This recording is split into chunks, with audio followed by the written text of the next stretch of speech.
Welcome to our webinar on digital product development. I'm Charles, your AI narrator. In this webinar, we'll take you through the key concepts and methodologies used to build digital products. Section 1, Product Design. Let's start with product design, the foundation of everything we do. In digital product development, design is about solving problems. We start by identifying user needs, business goals, and any technical constraints, then create solutions that balance these elements effectively. Here's how our design process works. Research and ideation. We begin by digging deep into user needs and market trends. This helps us generate ideas that truly address the problems we're solving. Concept testing. Before diving into detailed design, we often conduct concept testing. This involves presenting rough ideas or concepts to potential users or stakeholders to gauge their reactions. The feedback we receive helps us refine our concepts and choose the best direction moving forward. Concept development. We take those refined ideas and develop them into detailed concepts, outlining features and functionality that align with our goals. Wireframing and mockups. Wireframes give us a basic structure, while mockups add detail. These visual tools help us plan the user journey and interface before any coding starts. Prototyping. Prototypes allow us to test our concepts in an interactive way, gathering user feedback early on to ensure we're on the right track. Iteration. Design is a cycle. Based on feedback, we refine and improve until we have something that meets our standards. Proof of concept. In some cases, we create a proof of concept to test the feasibility of a specific idea. A POC is a small, focused effort to demonstrate that a particular concept or solution can work in practice. It's a way to validate our ideas before committing to full-scale development. Collaboration is key here. You'll work closely with product managers, designers, developers, and other stakeholders to ensure that what we design is feasible, valuable, and aligned with our users' needs. Section 2, User Experience. Now, let's talk about user experience, or UX. UX is all about how our users interact with our products. A good user experience makes these interactions smooth, intuitive, and even enjoyable. In our team, UX design is not just a step, it's integrated into every phase of product development. Key principles we follow include user-centered design. We focus on the user's needs at every stage, using personas and journey maps to guide our decisions. Usability and accessibility. Our designs must be easy for everyone to use, including those with disabilities.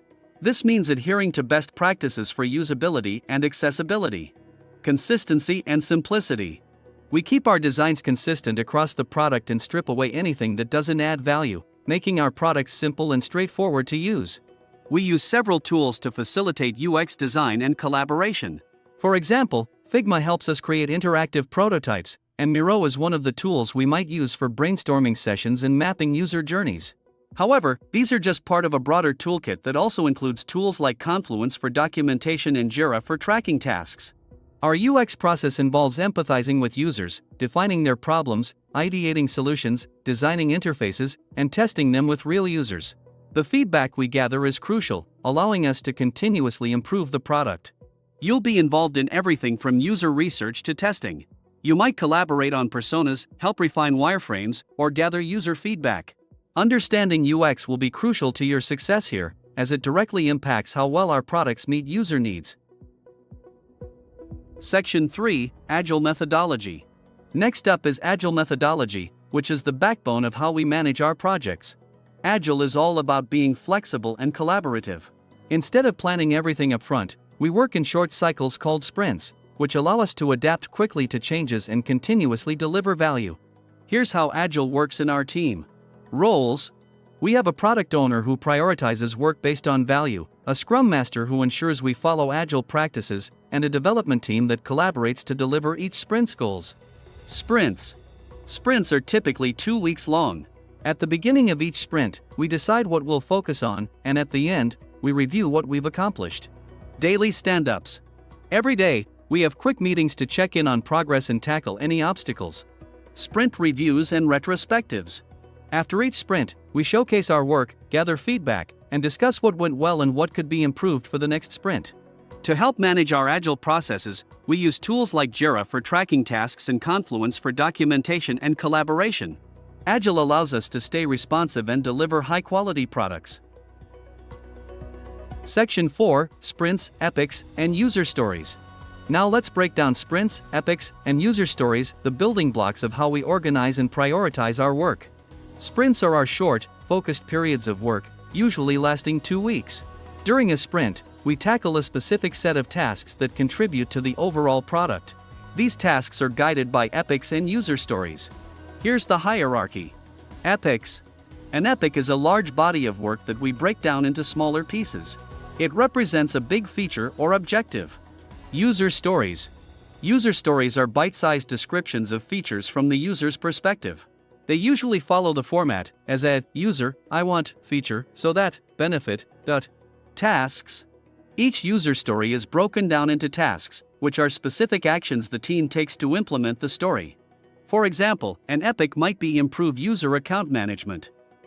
A user story under this epic could be, as a user, I want to reset my password via email so that I can regain access if I forget it. This user story would then be divided into tasks like designing the reset interface, coding the functionality, and testing it. Understanding how to write and work with user stories and tasks is essential. You'll be contributing to creating these stories, participating in sprint planning, and helping to bring them to life. We track all of this in Jira, which helps us stay organized and ensures everyone is aligned on what needs to be done. Section 5, Prototypes and Pilots. Finally, let's talk about prototypes and pilots, crucial steps in turning our ideas into reality. Prototyping involves creating early models of our product to test and refine our ideas. We often start with low-fidelity prototypes like sketches or wireframes to outline the basics. As we progress, we develop high-fidelity prototypes that closely resemble the final product, which we can test with users. The benefits of prototyping. Early feedback. Prototypes allow us to gather user feedback early, helping us catch and fix issues before development. Iterative design. We can refine and improve our designs iteratively, making sure we're on the right track. Once we have a solid prototype, we move to a pilot phase. This is where we launch the product to a small, controlled audience to see how it performs in the real world. The piloting process. Planning. We define the scope and objectives of the pilot, selecting a representative user group. Execution. We launch the product to this group, monitoring its performance and gathering feedback. Evaluation. Based on the pilot's results, we refine the product before a full-scale launch.